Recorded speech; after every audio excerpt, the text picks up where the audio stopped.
At 9:47 p.m., Daniel Harper was under the hood of a stranger's car, wiping sweat from his forehead with the back of his hand. The garage radio crackled with late-night music. Tools clinked against metal, and nothing about that moment suggested history was about to turn against him. At 10:12 p.m., across town, a robbery exploded into violence. By sunrise, Daniel Harper was a suspect. He would spend the next 22 years in prison, not because he was guilty, but because the truth took 2 decades to arrive. Most of us grow up believing justice is automatic, that if you are innocent, the system will see it. But innocence does not always shout loud enough. Sometimes it whispers, and sometimes no one listens. Daniel's story is terrifying not because it is shocking, but because it is possible for anyone before the prison uniform. Daniel was just a man living a quiet life. He was a mechanic neighbors trusted when their cars refused to start. He was a father who showed up early to school plays and clapped the loudest, even when his daughter forgot her lines. On Sundays, he grilled chicken in the backyard, while laughter floated to the fence and into the street. Trouble did not know his name until one night. It learned it perfectly. 3 miles from his garage, a small convenience store became a crime scene. A masked man forced his way inside. There were raised voices, a struggle, and a distant wail of sirens. A shaken witness later described the attacker with only a few words. Tall, wearing a dark jacket. That description could have matched thousands of people. But investigations do not chase thousands. They chase the nearest answer. Daniel owned a dark jacket. That was enough. There were no fingerprints tying him to the scene. No DNA. No weapon. Just a description and a growing pressure on the police to show progress. Within 48 hours, Daniel Harper went from citizen to suspect, from suspect to headline. He believed the truth would clear his name. He believed facts would speak for him. But truth had no lawyer. His defense attorney met him for the first time 3 days before the trial. 2 co-workers who could confirm he had been at work that night were never called to testify.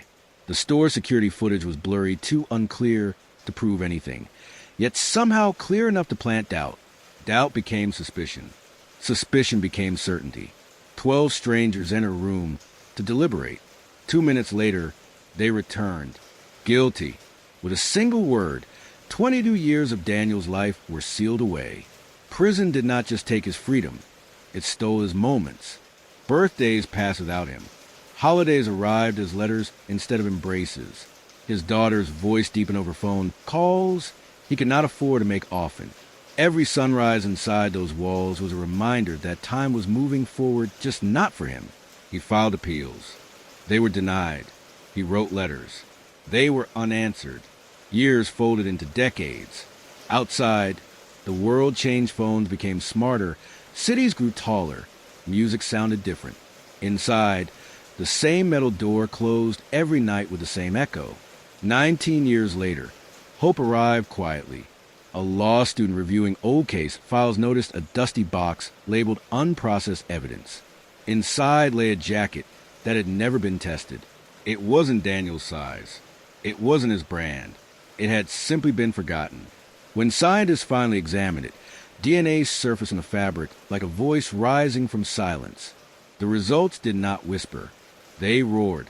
The DNA belonged to a repeat offender already serving time for another violent robbery committed years after Daniel's conviction.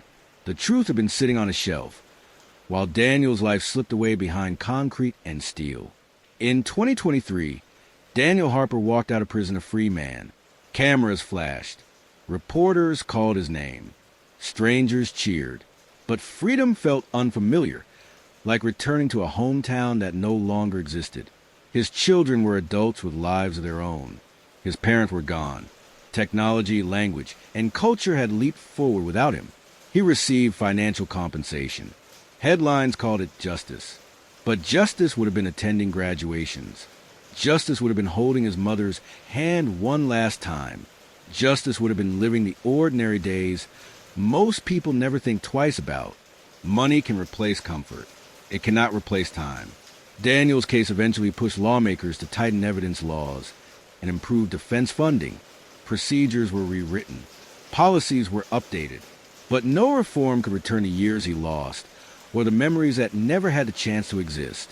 His story became more than a headline. It became a warning, a reminder that justice is not just about punishing the guilty, but protecting the innocent with equal urgency. Because somewhere tonight, another forgotten file may be waiting on a shelf, another overlooked detail gathering dust, another innocent life counting days that should never have been taken.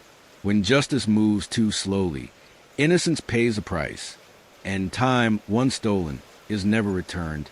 If stories like this matter to you, please hit the like button, share this video, and subscribe for more investigations.